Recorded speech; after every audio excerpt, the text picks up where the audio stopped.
મારું નામ યુગમ છે અને આ જે છે 100 ડેઝ ઓફ બ્લોગિંગ ચેલેન્જનો દિવસ નંબર 83.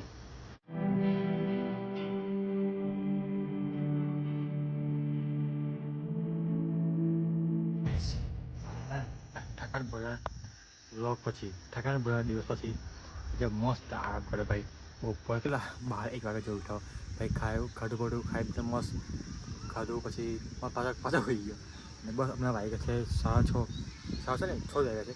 અને આજે પાછું જવાનું છે લગ્નમાં. તો લગ્નમાં જે ફેમિલી ફેમિલીમાં છે લગ્ન, તો જઈએ અને બોલો જ આવશે. તો લગ્ન પછી ને જોઈએ શું થાય.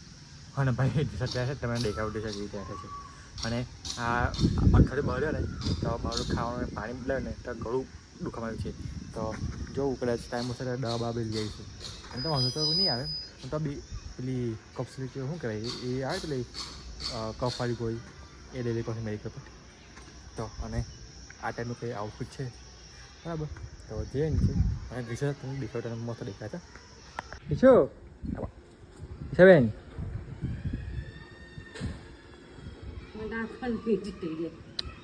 કઈ બરાબર છે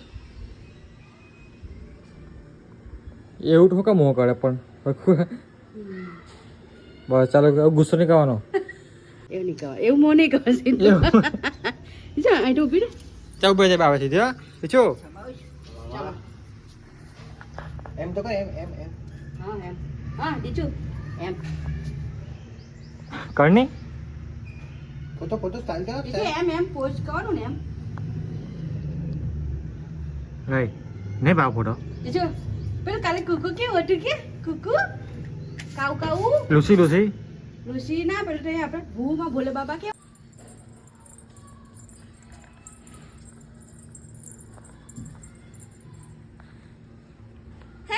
ભાઈ વાયકા છે 6:45 અને લોકેશન પાઈ છું લગ્નમાં, પણ આપણું કંઈ કામ નહીં એટલે બસ ભાઈ બંધ થતા જઈએ બહાર.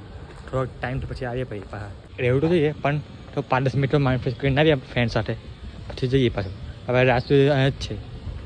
વાયકા છે 7:30 અને બહાર ગયેલો હું ફ્રેન્ડ્સ સાથે તો બેસવા માટે 5-10 મિનિટ. 5-10 મિનિટ બેઠા જ છું ને ફોન કચરા પર જવા જમવા માટે એટલે હું પાર્ટી પર પાસે. તો ગાડી વેળી છે ભાઈ રાહ જોઈએ છે. અને ભાઈ સારું છે કે અહીંયા તમને ખબર નથી મેં અહીંયા રહેતા હતા પહેલાં. તો પહેલાં આટલી બધી જગ્યાની કમી હતી પણ હમણાં ભાઈ ગાડી કાઢવા માટે એમ બહુ વાર લાગે. શું કહેવાય ટ્રાફિક જગ્યા નથી ગાડી કે હું કે હું છે હું નહીં. તો બધું શું કહે ટાઈમ છે ને બહુ વસ્તુ શીખવાડે છે. આ વાત જગ્યાને એની પર આધારિત છે જ પણ માણસો પર તો ખાસ આધારિત છે. તો મેં એવું કહેતો હતો કે સમય છે ને બધી બહુ વસ્તુ શીખવાડે છે. માણસોના સંબંધોમાં સમય સૌથી બળવાન છે. એ વાત ખરેખર સાચી છે. આ વાત મેં અત્યારે કેમ કહું છું એ તમે શાંતિથી તમને ઘેર જશે ત્યારે તમને કહું. હમણાં ઉતારમાં મજા નહીં આવે આ વાત કરવામાં. બરાબર જે હવે જમીન કરીને ગરબા બે છે ખબર નહીં જોઈએ ગરબામાં રોકાય કે ના રોકાઈએ.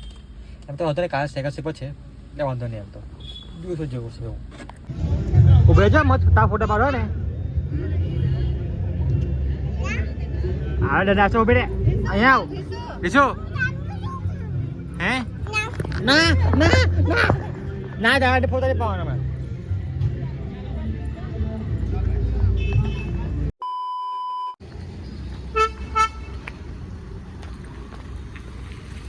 તો ભાઈ બસ ખાણા ખાઈને મસ્ત જેટલો ટાઈમ બેસવા જેવું હતું એટલો ટાઈમ બેસેલું છે. હવે જઈએ ઘરે. એમ તો બેસવાનો ટાઈમ એમ વિચાર હતો ફોન તમને ખબર કે ઢીસા ફટાકાથી બહુ ફટાઈ રાખે એટલે ઢીસાની બહુ ફટાઈ નથી. તો બેસે ને એટલે અચાનક ફટાકા ફૂટ્યો ઢીસા બેન ચાલુ કર્યું રહેવાનું. તો એક વાર ફટાકા ફૂટી જાય ઢીસા બેન એ જગ્યાએ ના પણ ના બે. તો હવે જઈએ ઘરે. રિષભભાઈ વાલે કહી દો ચાલો હવે 11 વાગ્યા કેટલા 10:30 થયા શું વિચારો હવે આ ગુડને હવારે રમાજે આપણે બધા મહારાજાને એવું લાગે છે ને તું ઘેર છે ને પેલો કયા રાજા પેલા બહુ જૂના જમાના એવું લાગે છે. હા રિષભબેન રિષુ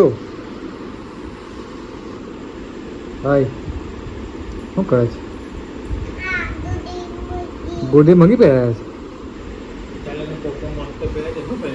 બહુ ટાઈમ પછી આ ફ્રેન્ડ એમાં જોયું છે ને તો કંઈ નહીં બહુ સારા ઘર આવી ગયા અને કેટલા વાગ્યા હશે 11:30 કે જેવું થયું હશે તો કંઈ બ્લોગ કર્યો ને એઝ યુઝલ ત્યાં હું બ્લોગ કરતો હોય ફેમિલી ફંક્શનના લગ્ન આવે હું હોય ત્યાં જ્યારે હું બ્લોગ કરવાનો હોય તમે જ કહો મને તો બસ આજના વિડીયોમાં કંઈ હોય નહીં ખાસ બસ આજના વિડીયો માટે આટલું ખાધું છે હવે કાલથી પાછું ચાલુ ન કરી તો બસ મળે જ નવી સવાર સાથે મળે જ નવા વિડીયો સાથે જય શ્રી કૃષ્ણ રાધે રાધે